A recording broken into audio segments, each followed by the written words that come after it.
चला गया पूरा। सारी इंपॉर्टेंट बातें उसी श्लोक में थी, वही चला गया। चलो। ज्ञान विज्ञान तृप्तात्मा कुटस्थो विजितेन्द्रिया इच्चिते योगी समलोष्टाकाश में कंचना। वह व्यक्ति आत्म साक्षात्कार को प्राप्त तथा योगी कहलाता है, जो अपने अर्जित ज्ञान तथा अनुभूति से पूर्णतया संतुष्ट रहता है। ऐसा व्यक्ति अध्यात्म को प्राप्त तथा जितेंद्रिय कहलाता है। वह सभी वस्तुओं को, चाहे वह कंकड़ हो, पत्थर हो या कि सोना, एक समान देखता है। हम्म। तो देखिए किसके लक्षण है, ये ध्यान रखिएगा। ये लक्षण किसके बताए जा रहे हैं? योगा और आरूढ़ा के। ठीक है ना? उसके लक्षण है ये। तो क्या होता है कि वो आत्म साक्षात को प्राप्त हो चुका होता है, योगी कहलाता है। और क्या होता है, जो ज्ञान उसने अर्जित किया है और विज्ञान, लिखा ना, अनुभूति। एक्चुअली जीवन में संतुष्टि तभी आती है, किसी भी साधक को, किसी भी मार्ग का साधक हो, चाहे ज्ञान योगी हो, चाहे अष्टांग योगी हो, चाहे भक्ति योगी हो, हृदय तभी संतुष्ट होता है जब थोड़ा सा साक्षात्कार आ गया, विज्ञान ग्रहण किया है, उसका रियलाइजेशन आ गया, तो हृदय स्वतः ही संतुष्ट हो जाता है, ऑटोमेटिक। तो ये तो बहुत ऊंची स्थिति बता रहे हैं कि जितेंद्रिय हो जाता है। जितेंद्रिय मतलब इंद्रियों को जिसने जीत लिया, उसको बोलते हैं जितेंद्रिय। अपने मन और इंद्रियों को जीत लिया। उसका लक्षण क्या है? उससे हमें कोई भी वस्तु है, उसके लिए सोना, हीरा, चांदी, कंकड़, पत्थर, सब एक बराबर, एक समान दिखता है। एक समान देखने का अर्थ क्या है? एक समान देखने का अर्थ है कि उसकी नजर में उनकी एक ही कीमत है। वो भेद ही नहीं करता, अरे बड़ा कीमती है ना, ये किसी काम के, उसे पता है कि ये किसी काम की चीज है ही नहीं मेरे लिए। मेरे योग पथ है, उसमें ये किसी भी काम की चीज नहीं है।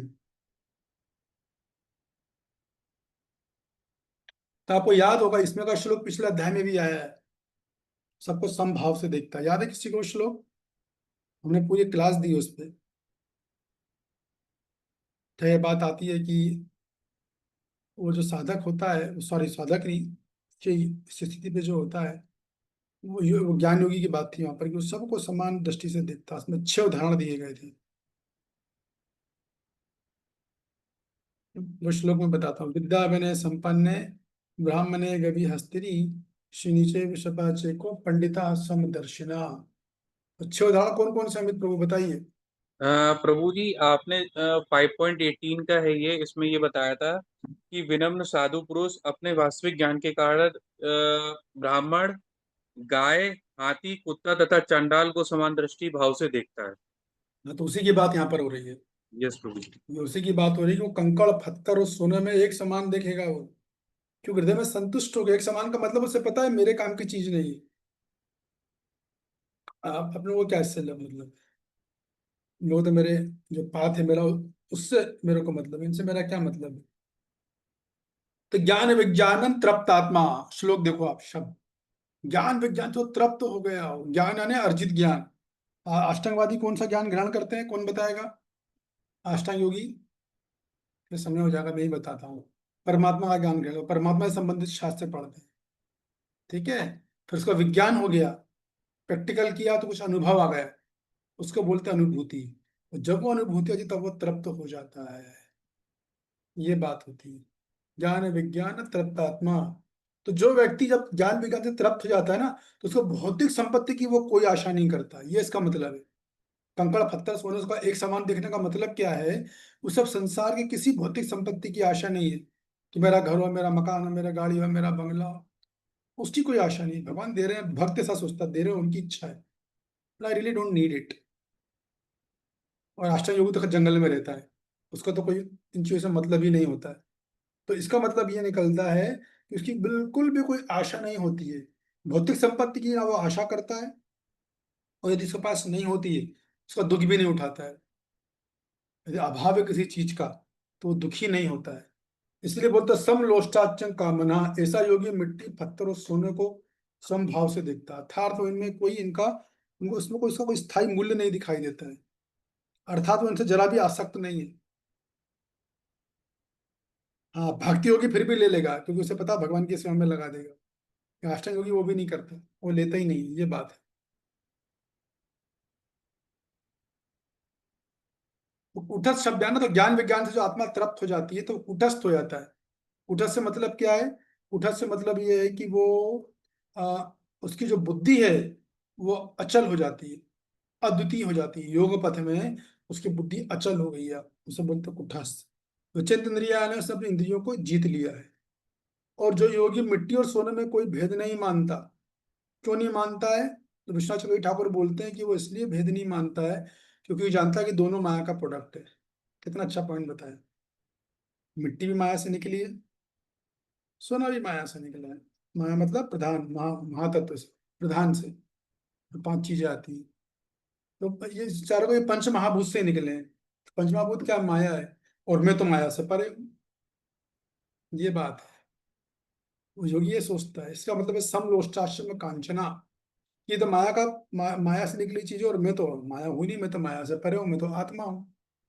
ऐसा ऐसी व्याख्या किसने करी है? श्री विश्वनाथ चक्रवर्ती ठाकुर ने व्याख्या करी है। किसकी व्याख्या करी? समलोष्टा कांचना की।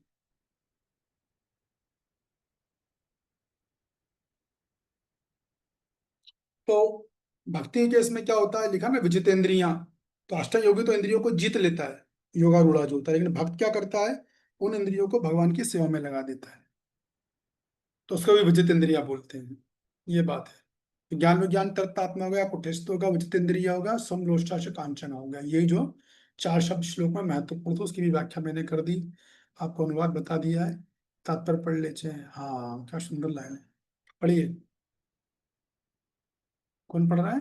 तात्पर्य श्रील प्रभुपाद द्वारा, परम सत्य की अनुभूति के बिना कोरा ज्ञान व्यर्थ होता है। रुक जाइए, बहुत महत्वपूर्ण लाइन है, पूरे भक्ति का सार दे दिया। मायावाद ज्ञान योगी का भी सार दे दिया, अष्टांग योगी का भी सार दे दिया, भक्ति योगी का भी सार दे दिया। क्या सार दिया है? कि आप जो भागवतम पढ़ रहे हो, भगवत गीता पढ़ रहे हो, जो प्रवचन सुन रहे हो, मंदिर जा रहे हो, जो कुछ भी आप भक्ति में कर रहे हैं, कर रहे हो, जो कुछ भी अभी तक करी आपने, कितनी माला का जप किया, जो कुछ भी आपने अभी किया है, सब कुछ, कितने सेल्फी खींचे जो कुछ किया है, अगर आपको जो ज्ञान आपने ग्रहण किया उसका आपको साक्षात्कार नहीं हो, तो आपका ज्ञान व्यर्थ है। ये प्रभुपाद जी बोल रहे हैं। तो ज्ञान के साथ उसका साक्षात्कार होना जरूरी है। बल्कि योग वशिष्ठ तो ये बोलता है, ग्रंथ योग वशिष्ठ, तो ये बोलता हरे है, कृष्णा प्रवचन में प्रणाम। या धनत पाल इनको माता जी। तो योग वशिष्ठ ये बोलता है कि यदि आपने ज्ञान ग्रहण किया है और आपको उसका साक्षात्कार नहीं है, तो आप केवल नाम के ज्ञानी हो। मतलब वो ज्ञान होते भी आपका साथ नहीं दे पाएगा। हाँ, दूसरों को बता दोगे, आप तारीफ इकट्ठा कर लोगे, तो जल्दी वो लोग छोड़ भी देंगे आपको, इतने समझ में आएगा। लेकिन जब व्यक्ति अनुभूति के साथ बोलता है उसी ज्ञान को, उसकी बात अलग होती है, उससे लोग अट्रैक्ट हो जाते हैं, क्योंकि वो हृदय से निकलता है। ज्ञान भी है, साथ में अनुभूति भी है। तो अनुभूति नहीं तो वो कोरा ज्ञान कुछ काम का नहीं है। ऐसा जैसे मान लो कि आपको बंदूक दे दी किसी ने, बंदूक बोला चलाओ उसको, लेकिन बंदूक में गन पाउडर नहीं है, तो क्या होगा? आप चलाओगे, फुस करके जरा सी आवाज निकलेगी, बस, और कुछ नहीं होगा। तो बिना अनुभूति के अगर आप प्रचार कर भी रहे हो तो ज्यादा प्रभाव नहीं पड़ने वाला है, आवाज ही निकलेगी, बस साउंड होगा। लोगों का हृदय परिवर्तित नहीं होगा, लोगों के जीवन में बदलाव नहीं आएगा, लोगों की मानसिकता बदलेगी नहीं। जैसे बंदूक है, गोली नहीं, आवाज निकल गई, लेकिन गोली तो है ही नहीं उसमें। इसलिए लाइन बड़ी इंपॉर्टेंट है। इसलिए अनुभूति कैसे होगी? जो हम श्रवण करते हैं, जो सुनते हैं, जो नोट्स बनाते हैं, वो कॉपी में रखने के लिए नहीं है। एक्चुअल क्लास तो क्लास खत्म होने के बाद चालू होती है, एक्चुअल क्लास। अब हमें क्या क्या अप्लाई करना है आज अगली क्लास तक, ऐसे भक्त लोग प्रैक्टिस करते हैं। कोई भी एक पॉइंट ले लिया, कोई भी दो पॉइंट ले लिया, उसको अप्लाई करना है नेक्स्ट 24 घंटे में।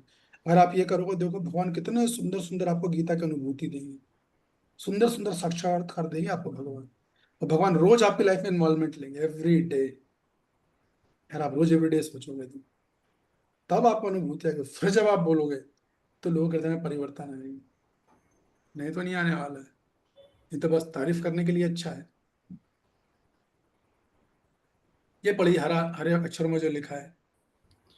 यह भगवत गीता कृष्ण भावनामृत का विज्ञान है।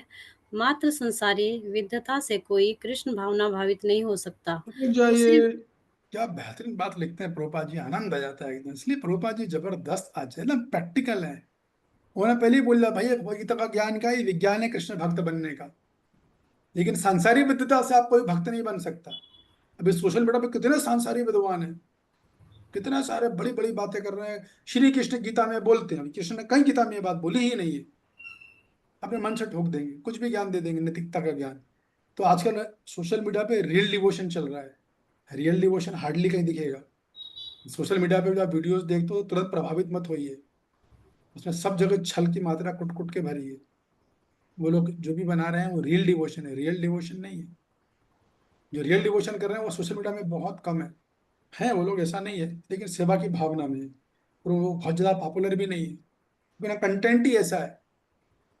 भीड़ कहाँ होती है प्रियंका जी? भीड़ कहाँ मिलेगी आपको? सब्जी की दुकान में या हीरे की दुकान में? कहाँ मिलती है भीड़, बताइए।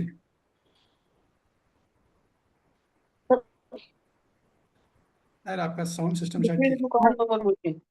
है। सब्जी की दुकान पर। हाँ, भीड़ आपको मिलेगी सब्जी मंडी की दुकान में मिलती है। हीरे की दुकान में तो महीने में एक ग्राहक आता है, लेकिन वो सफिशियंट है उसके लिए। तो सोशल मीडिया में जो है सब्जी मंडी वाले व्यापारी बैठे हैं, वो जो ग्राहक भी सब्जी मंडी वाले हैं वो उसमें भी वो भाव करते हैं, भैया 4 रुपए किलो टमाटर महंगा है, 3 रुपए कर दो। तो ये बात है। तो बोला ऐसा ऐसे धोखे मत आना, आपकी भजन चल रहे हैं, गा रहे हैं, हावा बना रहे हैं, बनावटी अभिनय कर रहे हैं, लोग बोलते रहे वाह कितना उच्च कोटि का भक्त है। अरे वो सब फिलोसफी की एबीसीडी भी नहीं पता अभी। कुछ भी बोल रहे हैं, कहीं की ईंट कहीं का रोड़ा, भानुमति ने कुंभा जोड़ा वाली बात हो रही है। तो ये बात प्रभुपाद जी बोल रहे हैं। तो इससे हमारी शिक्षा है कि सोशल मीडिया को देखकर प्रभावित मत होइए। हर किसी को महाभागवत मत मान लो आप, ठीक है ना। आदमी की कॉलेज योग्यता उसके अनुयायियों से पता नहीं चलती, अनुयायी की संख्या से पता नहीं चलती। एक उसके कंटेंट से पता चलती है, कंटेंट की क्वालिटी कैसी है। और दूसरा उसका फॉलोअर की क्वालिटी कैसी है, उससे पता चलता है कि स्पीकर में कितना दम है। ऐसे लोग कम ही मिलेंगे आप, उनकी क्वालिटी भी कम मिलेगी। क्वालिटी स्पीकर भी कम मिलेंगे, क्वालिटी श्रोता भी कम मिलेंगे, कि हीरे की दुकान पे कम ही लोग जाते हैं। ये बात है, आगे पढ़िए। उसे भी शुद्ध चेतना वाले का सानिध्य प्राप्त होने का सौभाग्य मिलना चाहिए। कृष्णा भावना भावित व्यक्ति को भगवान कृपा से ज्ञान की अनुभूति होती है, क्योंकि वह शुद्ध भक्ति से तुष्ट रहता है। ठीक है। ये प्रभुपाद जी ने, देखो मैं बार बार आपको पहले ही बता चुका हूँ, हर बार बोलता हूँ कि भगवान तो बोल रहे हैं अष्टांग योग में, प्रभुपाद जी भक्ति योग का परपट दे देते हैं। तो दोनों ही बातें हैं, कृष्ण भक्त भी संतुष्ट रहता है और अष्टांग योग भी संतुष्ट रहता है। कब रहता है संतुष्ट? इसको मैं आपसे उदाहरण से बता, मान लो कोई व्यापारी है, डिवोटी व्यापारी, व्यापारी नहीं है, कोई भक्त है और वो कोई व्यापार करता है। तो व्यापार में लाभ और हानि दोनों होती है, ऐसा नहीं कि आपको हमेशा लाभ ही लाभ मिलेगा। तो जो भक्त व्यापारी है वो लाभ और हानि दोनों को समान रूप से भगवान की इच्छा मानकर स्वीकार करता है। जब लाभ मिलता है मान लो, तो ऐसा नहीं कि गर्वित हो गया, अहंकार आ गया, नहीं। और जब उसको सोना मिल गया तो गर्व नहीं करता, और हिट्टी मिट्टी मिल गई तो अपने आप को हीन नहीं समझता। इसको बोलते हैं संतुष्ट रहना। ये भगवान ने बता रहे हैं, का मतलब ये संतुष्ट रहने में, कि जब मुनाफा हुआ तो अहंकार आ गया, ऐसा नहीं होता उसका। और जब हानि हो गई तो वो डिप्रेशन में चला गया, ये अपना खुद को ही महसूस कर रहा है, ऐसा नहीं होता है।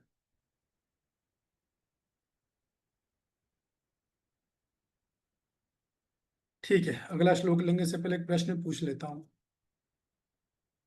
तो इस श्लोक में 3-4 शब्द थे, ज्ञान विज्ञान तृप्तात्मा कूटस्थो जितेंद्रिया समलोष्टाचम कांचना, चारों को मैंने आपको बता दिया है, ठीक है ना। तो इसमें इसको कौन व्याख्या करेगा? जो वही मैंने बताया उसके अनुसार, समलोष्टाश्चम कांचना, समलोष्ट अश्म कांचना, कौन इसको बताएगा? अभी तक बताया मैंने,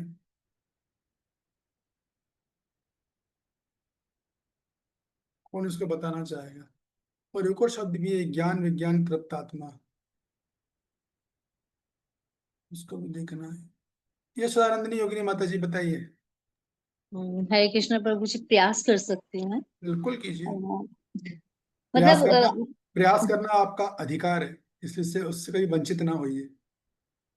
आपने ये बताया था कि जो परम परम योगी के लिए जो फिर वो एक समान हो जाता है उसके लिए, मतलब वो ये समझता है समलोष्टम अष्टम कांचनम का मतलब है कि उसके लिए कंकड़ हो या पत्थर हो सब समान हो जाता है, क्योंकि वो ये समझता है, उसको ये चीज का ज्ञान हो जाता है कि ये सब जो है माया के स्वरूप है, और वो इस लेवल तक पहुँच जाता है कि उसको मतलब इन चीज़ों से फिर कोई फ़र्क नहीं पड़ता। इनफैक्ट अगर कुछ उसकी लाइफ़ में जो चीज़ का अभाव भी रहता है, तो भी उन चीज़ों से जो मतलब टॉप लेवल पे जो होता है, उसको फिर कोई फ़र्क नहीं पड़ता इन चीज़ों से। ये कहा था आपने।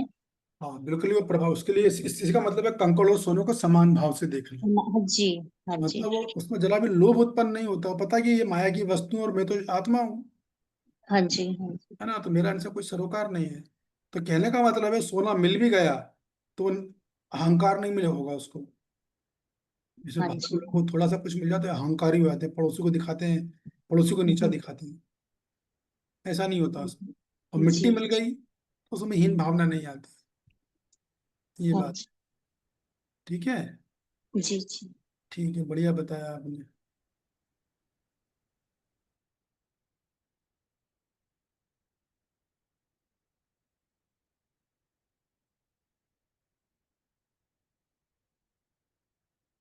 तो सोना और मिट्टी एक समान समझता का इसका अर्थ ये भी है कि वास्तव में उसके लिए चीजें मूल्यहीन है दोनों। मिट्टी भी मूल्यहीन है, उसे पता मिट्टी से कुछ मिलना नहीं है, बाजार में जाएगा तो मिलेगा नहीं। सोना भी उसके लिए मूल्यहीन है, लेकिन सोना बाजार में जाएगा तो पैसा मिलेगा उसको, तो वो कैसे मूल्यहीन है। तो उसका मतलब ये है कि वो अपना मूल्य भगवत सेवा में देखता है, वो भौतिक वस्तु की चमक दमक में मूल्य नहीं देखता है। समझ रहे हो इस बात को आप? ये मतलब है इसका। तो मतलब वो संसार की चमक दमक से आकर्षित नहीं होता, ये समझो आप इसको। ये बात है। ऐसा नहीं किसी के घर में गया और देखा और इतनी आलीशान गाड़ी मर्सिडीज खड़ी है 99, इतनी महंगी गाड़ी कितने 99 लाख की आती है, कितने की आती है, वो गाड़ी खड़ी है रोल्स रॉयस ऐसी गाड़ी है, तो अरे मैं कहाँ आ गया, योग में आ गया। अच्छा खासा फैक्ट्री थी, बिजनेस था। ये भाव भी उसके मन में नहीं आता। तो पता है चमक ये दमक जो है सब नकली है, ये कुछ जाएगा नहीं। असली चमक दमक है भगवान, भगवान की भक्ति, परमात्मा का साक्षात्कार, भगवत गीता का साक्षात्कार। तो वो यहाँ मूल्य खोजता है, ये बात है। ठीक है। मैं चाह रहा था ज्ञान विज्ञान तृप्तात्मा, इससे कौन बताएगा? शॉर्ट में समय कम है, एक श्लोक बोलूंगा मैं, 4 श्लोक लेने के मूड में था मगर लगता है 3 ही हो पाएंगे। ज्ञान विज्ञान तृप्तात्मा, इस पे मैंने बोला अच्छे से। अरे भाई बाकी के लोग क्या कर रहे हैं? अनिता जी क्या हुआ, अर्चना जी, आईफोन तो मुझे पता ही नहीं कौन है, किशन गुप्ता जी, मंगल मोद माता जी, आपको कहाँ हो भाई? मतलब क्यों नहीं बोल रहे, समझ में नहीं आ रहा, क्या कठिन लग रहा है? कितने लोग हैं? हाँ ना, कुछ भी नहीं बोल रहे हैं। बस बताइए अमित जी, शॉर्ट में लेकिन, लंबा नहीं जी खींचना उसको। जी प्रभु जी, हरे कृष्ण प्रभु जी, दंडवत प्रणाम। प्रभु जी, ज्ञान विज्ञान का अर्थ ये है कि जिस साधक को मतलब नॉलेज मिल रही है, उसको भगवत गीता का ज्ञान मिल रहा है, तो उसको उस ज्ञान को वो अपने विज्ञान में भी कन्वर्ट करे। ऐसा नहीं होना चाहिए, ज्ञान के साथ साथ आत्म साक्षात्कार भी होना चाहिए। यदि ऐसा नहीं होता है तो लोगों का हार्ट ट्रांसफॉर्मेशन नहीं होगा और परिवर्तन नहीं होगा। और आपने एक एग्जाम्पल दिया, सोशल मीडिया पे एग्जाम्पल है। आज के टाइम में लोग सो कॉल्ड बस ठीक है मतलब ठीक है, सोचना पड़ेगा, बस समझ, आपने प्रिंसिपल बोल दिया। लेकिन आप उस शब्द को पूरा पढ़िए, उसमें लिखा है ज्ञान विज्ञान, आपने इतना बताया, तृप्त आत्मा रह गया है, वो पूरा शब्द एक ही है, ज्ञान जी जी, विज्ञान तृप्त आत्मा। ओके। बताया सही है, एकदम गलत नहीं है, लेकिन उसमें अभी अपूर्ण है, वो कंप्लीट नहीं हुआ वो, क्योंकि आपने केवल ज्ञान विज्ञान पकड़ा, तृप्त आत्मा पे ध्यान नहीं दिया है। सोचो है चीजें की रिलेटेड है बस। ठीक है, तो इसका मतलब बस ये है कि जिसको ज्ञान का विज्ञान हो गया वो आत्म तृप्त हो जाता है, तब वो संतुष्ट होता है जीवन से। ये बात है, समझ रहे हैं? यस प्रभु जी, समझ गया। बस यही बात है। श्लोक क्रमांक 9, कौन पढ़ना चाहेगा? बड़ा इंटरेस्टिंग श्लोक है, समय कितना है, इंटरेस्टिंग श्लोक है।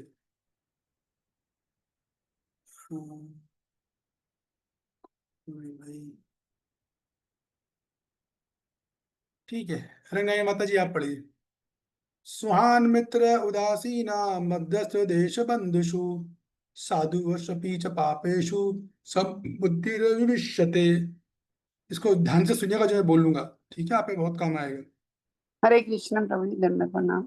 हाँ, जब मनुष्य निष्कपट हितैषियों, प्रिय मित्रों, तटस्थों मध्यस्थों, ईर्ष्यालुओं, शत्रुओं तथा मित्रों, पुण्य आत्माओं एवं पापियों को समान भाव से देखता है तो वह और भी उन्नत माना जाता है।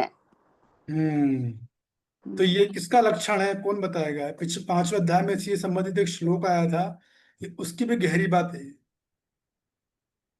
वो श्लोक, यस राकेश, कौन सा श्लोक है वो?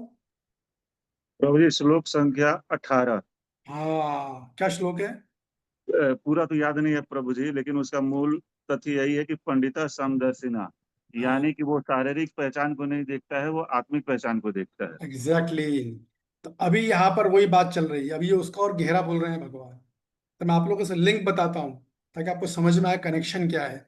तो 5वें 18वें भगवान बोलते हैं ना, ब्राह्मणा गभी हस्तिनी। अभी और आगे का बता रहे हैं कि वो क्या करता है। वो के साथ योगा योगा रूढ़ा जो है वो, उसे निष्कपट हितैषियों, प्रिय मित्रों, तटस्थों, मध्यस्थों, ईर्षालुओं, शत्रुओं, मित्रों, पुण्यात्मा एवं पापियों में वो समान भाव से देखता है। समान भाव से का मतलब ये है कि वो उनमें शारीरिक भेद जरूर है, लेकिन वो आंतरिक रूप से उनमें भेद नहीं करता है। उसके लिए सब समान भाव से रहते हैं। ये वो देखता है कि इनके शारीरिक स्वरूप अलग अलग है बस, लेकिन व्यवहार में, सॉरी, शारीरिक शारीरिक रूप अलग है, इसलिए व्यवहार में वो अलग रहता है। लेकिन वो जो फिलॉसफी है वो, और जो ये लोग हैं उनमें बढ़िया समन्वय बना लेता है। और यही उसकी उन्नत स्थिति का लक्षण माना था, लिखा ना, और वो उन्नत माना जाता है। उसका उन्नति मतलब का यही है कि वो समन्वय बना लेता है। तो मैं इसका आपको थोड़ा सा ही बताता हूँ, सुनिएगा ध्यान से, 1 मिनट। इंटरेस्टिंग है। तो इसमें पहला शब्द का सुहृत, देखो आप शब्दार्थ में देखिए, लिखना बाद में, पहले श्लोक देख लीजिए, समझ लीजिए, श्लोक पर वापस आइए। पहला शब्द है सुहृत, ठीक है ना? यस। तो सुहृत का अर्थ क्या है? सुहृत किसको बोलते हैं? जिसका हृदय सुहृदय होता है। सुहृत यानी सुहृदय वाला व्यक्ति। सुहृदम सर्वभूतानाम, गीता में बोलते हैं भगवान, 5वें अध्याय 29वें श्लोक में हमने पढ़ा था, है ना, पीस फार्मूला में, शांति के सूत्र में। तो सुहृदय सुहृदय सुहृद किसको बोला जाता है? किस व्यक्ति को बोलते हैं? ऐसे व्यक्ति को बोला जाता है जिसका एक स्वभाव होता है। क्या स्वभाव होता है उसका? कि वो स्वभाववश दूसरों के हित की इच्छा रखता है। ऐसे व्यक्ति को बोला था सुहृदय या सुहृत बोला जाता है। कि उसका स्वभाव है हमेशा दूसरे व्यक्ति के हित के बारे में इच्छा रखता है, वो किसी का हित नहीं चाहता। ऐसे व्यक्ति तो ऐसे व्यक्ति को बोलते हैं सुहृदय। इसके बाद क्या है? मित्र, ठीक है ना? मित्र का मतलब क्या होता है? मित्र का मतलब ये होता है कि देखो, सूर्य वाला केवल इच्छा का भाव रखता है, लेकिन वो करता नहीं है जनरली। कभी कभी कर दे, किसी से विशेष संबंध हो तो बात अलग है, लेकिन वो मंगल कामना रखता है सबकी, अपने दुश्मन की भी मंगल कामना रखता है। लेकिन जो मित्र होता है वो आ, हित का भाव तो रखता ही है, दूसरे व्यक्ति का लाभ का भाव तो केवल रखता नहीं है, उसको प्रैक्टिकल भी करता है उनके साथ, उसको आचरण में उतारता है। अर्थात उसके अंदर केवल इच्छा नहीं रहती इसे पहले वाले में रहती है, बल्कि वो उन व्यक्ति के लाभकारी कार्य भी करता है। उसको बोलते हैं मित्र। मित्र का मतलब ये होता है। अभी अंग्रेजी में केवल एक ही शब्द है, फ्रेंड, है कि नहीं? लेकिन हिंदी में बहुत शब्द हैं, मित्र, यार, सखा, दोस्त, बंधु। और इन सब में सूक्ष्म अंतर भी है। अगर समय रहा तो बताऊंगा मैं, इन सब में सूक्ष्म अंतर है। मित्र किसको बोलते हैं, यार किसको बोलते हैं, दोस्त किसको बोलते हैं, इन सब में अंतर है। नहीं, यहाँ मित्र की बात हो रही है। तो मित्र जो है, जो सुहृद की तरह नहीं होता, वो इच्छा तो रखता है सुहृद वाला, लेकिन इच्छा रखने के साथ साथ उसके लाभ के लिए कार्य भी करता है, जिसका वो हितैषी होता है। अरि, अरि मतलब क्या होता है? मतलब अरि यानी शत्रु। शत्रु का मतलब ये है कि उसे दूसरे व्यक्ति से स्नेह नहीं होने के कारण वो हमेशा उसको दुर्भाग्य की कामना करता है, अमंगल की कामना करता है, उसको बोलते हैं शत्रु। ठीक है। इसके बाद है उदासीन। उदासीन किसको बोलते हैं? उदासीन यानी तटस्थ। तटस्थ का मतलब होता है कि जब दो व्यक्ति बहस कर रहे होते हैं तो ये व्यक्ति तटस्थ रोल अपना लेता है, नाम तुम्हारी तरफ है, नाम ए की तरफ है, नाम बी की तरफ, इसको बोलते हैं तटस्थ, उदासीन। इस जीव को तटस्थ बोला जाता है, तटस्थ शक्ति। वैसे ये उदासीन होता है। ठीक है। दो पार्टियां अगर हैं, वो किसी का पक्ष नहीं लेगा, न्यूट्रल स्टैंड ले लेगा वो। उसको बोलते हैं उदासीन। फिर लिखा मध्यस्थ। मध्यस्थ का मतलब क्या है कि वो व्यक्ति दो व्यक्तियों के बीच में तटस्थ नहीं रहता है, अपितु वो प्रयास करता है उन दोनों के बीच में सुलह कराने का, सफाई करवाने का, दोनों को मिलाने के लिए कुछ प्रयास करता है, कुछ समझौता इनमें हो जाए, इसके लिए प्रयास करता है, समझौता हो जाए ताकि इन दोनों के बीच में विवाद चल रहा है उस विवाद को रोका जा सके, उसके क्या बोलते हैं, मध्यस्थ। और फिर होता है द्वेषी। ये सबसे खतरनाक होता है। द्वेषी जो होता है ना, एक होता है शत्रु, एक होता है द्वेषी। द्वेषी बहुत खतरनाक होता है। द्वेषी क्या करता है, वो हमेशा दूसरों को नुकसान की सोचता है, कोई भी हो चाहे। शत्रु तो केवल कुछ ही लोगों का शत्रु है, लेकिन द्वेषी सभी का द्वेष होता है, ईर्ष्यालु होता है ना वो बहुत। तो सबका मंगल सोचता, मंगल करता भी है वो। इसलिए शास्त्र बोलते हैं कि द्वेषी व्यक्ति जो है वो मतलब कर्मकांड सेक्शन में बोला गया कि वो नफरत का अधिकारी है, उससे नफरत करना चाहिए। लेकिन कृष्ण भक्ति का सिद्धांत ऐसा नहीं है। हम लोग उससे नफरत नहीं करते, लेकिन उससे पर्याप्त दूरी बना के रखते हैं, लेकिन मन में उसके प्रति नफरत का भाव नहीं होता। और वो कुछ मदद मांगने आए हमेशा करेंगे, कभी सेवा का चांस मिलेगा जरूर करते हैं। और बंधेशु। बंधेशु तो आप लोग समझ ही गए होंगे। बंधेशु मतलब आ, बंधेशु के भी दो अर्थ होते हैं। बंधु बांधव, बंधु बांधव, बंधेशु। हम्म, बंधेशु भी दो होते हैं। बंधेशु मतलब ऐसा व्यक्ति है जिससे हमने कोई संबंध बनाया है, या तुम्हारा वो रक्त का संबंध है, लेकिन वो भाई नहीं आएगा इस कैटेगरी में। चाचा मौसी ताऊ इत्यादि आए, रिश्तेदार। हाँ, बंधेशु मतलब रिश्तेदार, सगे संबंधी, वो आएंगे। ठीक है। और साधु, साधु का मतलब क्या है, जो हमेशा धर्म के मार्ग पे चलता है और दूसरों को धर्म के मार्ग में चलने की शिक्षा देता है, वो साधु कहलाता है। और फिर शब्द है पापेशु, यानी पापी। पापी यानी क्या, जो हमेशा अधर्म के पथ पर चलता है, कभी धर्म का पालन नहीं करता और दूसरों को भी अधर्म चलने के लिए उत्साहित करता है, उसको बोलते हैं पापी। तो ये सारे अंतर हैं, ठीक है ना। तो ये जो होता है योगा रूढ़ होता है, जब इन लोगों से मिलता है तो उन लोग सबको समान भाव से देखता है, चाहे शत्रु हो चाहे मित्र हो, चाहे वो क्या नाम है उसका, ईर्ष्यालु हो, द्वेषी हो, चाहे वो सबको समान भाव से देखता है। एक भक्त लोग, जो भक्तों का जैसा व्यक्ति जो भक्तों का हित द्वेषी होता है, उस पर भक्त क्या करता है, किसी को पता है। मान लो आपको पता चले कि ये फलाना फलाना व्यक्ति भक्तों का द्वेषी है, तो भक्त का उसके प्रति क्या व्यवहार होता है।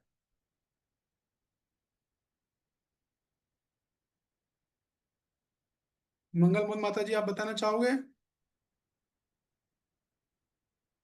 भक्त का द्वेषी के प्रति क्या वैसा व्यवहार होगा। द्वारकाधीश प्रभु। तनु माता जी,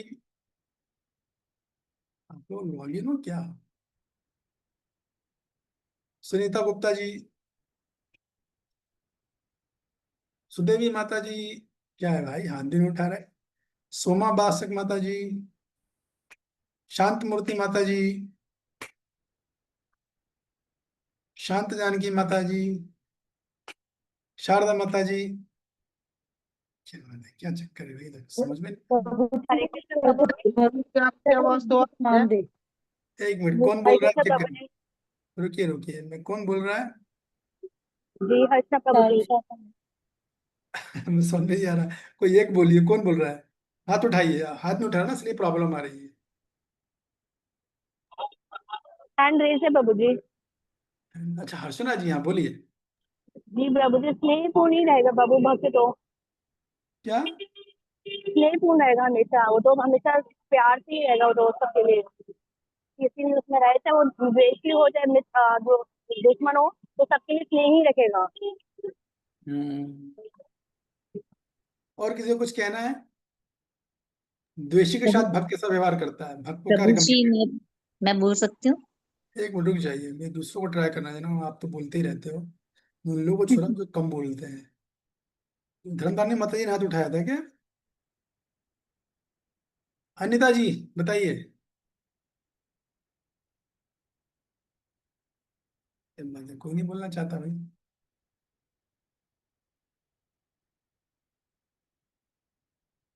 आईफोन, आईफोन कौन है, हेमंत कश्यप प्रभु है क्या। बोलिए। जी, हरे कृष्ण प्रभु जी। प्रभु जी, समभाव ही रखेगा उसके प्रति, पर अगर उसको द्वेषी को अगर कोई हेल्प की जरूरत है, कोई सेवा या मदद, तो वो जरूर करेंगे भक्त। तो मेरा प्रश्न समझ में आएगा ना कि ऐसा व्यक्ति जो भक्तों का द्वेषी है तो उसके प्रति आपका कहना है कि वो संभाव रखेगा, ठीक है। राकेश प्रभु, आपका क्या कहना है? प्रभु जी उससे पर्याप्त दूरी रखेगा और कोशिश करेगा कि उसकी कोई जरूरत हो या कभी सेवा हो तो सेवा भी करेगा प्रभु जी। तो कभी कभी लोग ऐसा सोचते हैं कि भक्ति करो तो मैं क्रोध नहीं करना चाहिए। ये ये जो है बहुत क्या बोलते अपरिपक्व समझावट है। ऐसा नहीं कि भक्त क्रोध नहीं करता, भक्त को क्रोध आता नहीं है, जहां उसे लगता है वहां वो क्रोध करता है। खास तौर से जब उसकी सेवा, मान लो माता पिता और भक्त है तो उनका कर्तव्य है, शास्त्र बोलते हैं आप अपने बेटे पे कोई गलत काम कर रहा है तो क्रोध करो, नहीं कर रहे हो तो आप अपनी सेवा ठीक से नहीं कर रहे हो। कोई शिक्षक है, उसका कोई स्टूडेंट है, उसे लग रहा है कि इसको सुधारने की जरूरत है तो वहां क्रोध करेगा वो। वैसे ही क्रोध भक्त देशी जन है। जब भी कोई द्वेषी मिलता है आपको पता चलता है कि ये जो है भक्तों से क्रोध करता है, भक्तों से ईर्ष्या करता है, द्वेष ना हमेशा अमंगल कामना करता है। तो ऐसे वो लोग के शास्त्र बोलते हैं दिल खोल के क्रोध करो, जैसे कि हनुमान जी ने क्रोध किया था, जैसे कि अर्जुन ने क्रोध किया था। आराम से सारा को छोड़ कर देना चाहिए, ठीक है ना। और जो रही बात की हमको जो है, जो जैसा कि राकेश प्रभु बोल रहे हैं कि हमें उससे दूरी बना के रखनी चाहिए और सेवा करनी चाहिए, वो शत्रु के साथ किया जाता है। शत्रु के साथ हम कर सकते हैं, द्वेषी के साथ नहीं। जैसे ही पता चल रहा है कि ये व्यक्ति, देखो देखो द्वेषी व्यक्ति सबका द्वेषी होता है। वो तो द्वेषी व्यक्ति तो सांप बनता है, और सांप को शास्त्र बोलते हैं देखते ही मारने का आदेश है सांप और बिच्छू को, क्योंकि अकारण किसी को भी डस देंगे। तो ऐसे लोगों को मार के हम सोसाइटी का भला करते हैं, इसलिए समझना चाहिए, ठीक है। तो सारी बात मैंने बता दी आपको। तो योगा रुरुक्षु जो उस तरह के कार्य करता है। चर्चा लंबी हो गई, 10वां श्लोक रह जाएगा। मैं 10वां श्लोक कंप्लीट करने के मूड में था, चलो अब कल ही करेंगे। तो अभी तक जो मैंने समझाया, किसी का कोई इस पे प्रश्न है क्या? बता, हाथ उठाइए। जो 3 श्लोक मैंने समझाए आप सोच लो, विचार कर लो।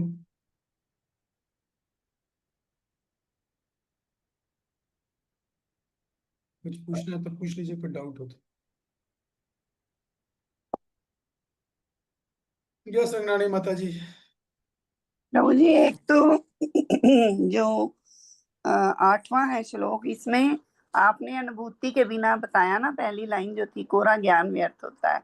तो अनुभूति मीन्स प्रैक्टिकल, मीन्स जो हम सुने उसको अपने जीवन में उतारे जब हम जो तभी। सुनते हैं, जैसे हम जो चीज सुनते हैं, जैसे हमने सुना सूर्योदय, एग्जाम्पल के लिए सूर्योदय व्यक्ति क्या होता है? सूर्योदय बल्कि मित्र, सूर्योदय तो होता ही है। सूर्योदय क्या सबकी मंगल कामना करता है मगर वो प्रैक्टिकल नहीं करता है। मंगल कामना करेगा, वो प्रैक्टिकली कुछ लाभकारी कार्य नहीं करता। लेकिन मित्र जो होता है वो मंगल कामना करने के बाद लाभकारी कार्य भी करता है ना। तो हमने सोचा चलो हमको भी मित्र बनना है, और ये सिद्धांत मिल गया हमको, तो हम उसे जिंदगी में उतारने का प्रयास करेंगे। जब हम जीवन में उतारेंगे तब कुछ अनुभव होंगे, और वो अनुभव ही हमारी एक्चुअल संपत्ति है, जिसको बोलते हैं अनुभूति। ज्ञान लिया, ज्ञान को विज्ञान ने बनाया, जो रिजल्ट आया उसको बोलते हैं अनुभूति, है कि नहीं? समझ गए? हाँ जी, ठीक है प्रभु जी। एक आपने जो अभी भक्तों के साथ कैसा व्यवहार करना चाहिए, तो आपने कहा कि दूरी बनानी चाहिए, ये तो शत्रु के साथ होती है, हाँ। ये आपने कहा। तो समझ नहीं आया ये पॉइंट ना, शत्रु कैसे? शत्रु का मतलब समझ में आपको? शत्रु किसको बोलते हैं? अब मंदिर में तो कौन शत्रु होगा, हाँ, वो तो तो सब भक्त हैं। वो जो समय आप जब आप प्रैक्टिकल करोगे ना श्लोक का, तो भगवान आपको अनुभूति देंगे। ये सब पीछे अनुभूति से आती है। ये ऐसे नहीं आती है। राकेश बाबू सही है गलत है? राकेश बाबू बताएंगे। सही कह रहे हैं प्रभु जी, बिल्कुल सही। देखो बोला राकेश प्रभु ने, हमको पता है ना कौन किसको कितनी अनुभूति है यहाँ। तो जब आप इसको ज्ञान को अनुभूति करोगे ना, तब आपके अंदर के चक्षु खुलेंगे। खैर जो भी है, तो शत्रु का मतलब ये होता है कि उसके अंदर किसी के प्रति स्नेह नहीं होता है, इस वजह से वो सबके दुर्भाग्य की इच्छा रखता है, लेकिन वो प्रैक्टिकल नहीं करता है। द्वेषी शत्रु में अंतर है कि द्वेषी प्रैक्टिकल करेगा, शत्रु प्रैक्टिकल नहीं करता है, लेकिन उसकी भावना बड़ी दुर्भाग्य अच्छी भावना नहीं होती। ये बात है, ये अंतर है बड़ा, इसलिए मैं बताया आपको, इन सब में सूक्ष्म अंतर है। बल्कि मित्र में बहुत अंतर है, अभी मैं बता रहा था, लेकिन आपने टॉपिक छेड़ दिया, मैं मित्र का अंतर बताने वाला था। तो शत्रु का अमंगल करेगा हमेशा, उसके तो किसी के प्रति स्नेह नहीं होता है, किसी के प्रति नहीं होता, वो अमंगल ही सोचता है। पति पत्नी का भी वो है तो बस अमंगल ही सोचेगा, हमेशा गलत सलत बोलेगा। तो ऐसे व्यक्ति से दूरी बना के रखनी चाहिए। और जब कभी आपको मौका मिले, संबंध बने, तो आप थोड़ा सा कृष्ण भक्ति के बारे में प्रसाद वगैरह देके निकल लो, रुको मत वहां पर। अगर परमांश स्तर पे वो डील कर सकता है, हम ना शत्रु को डील कर सकते हो, द्वेषी को तो भूल ही जाओ। जब तक तो इट मीन्स भगवान, द्वेषी ज्यादा खतरनाक है शत्रु से।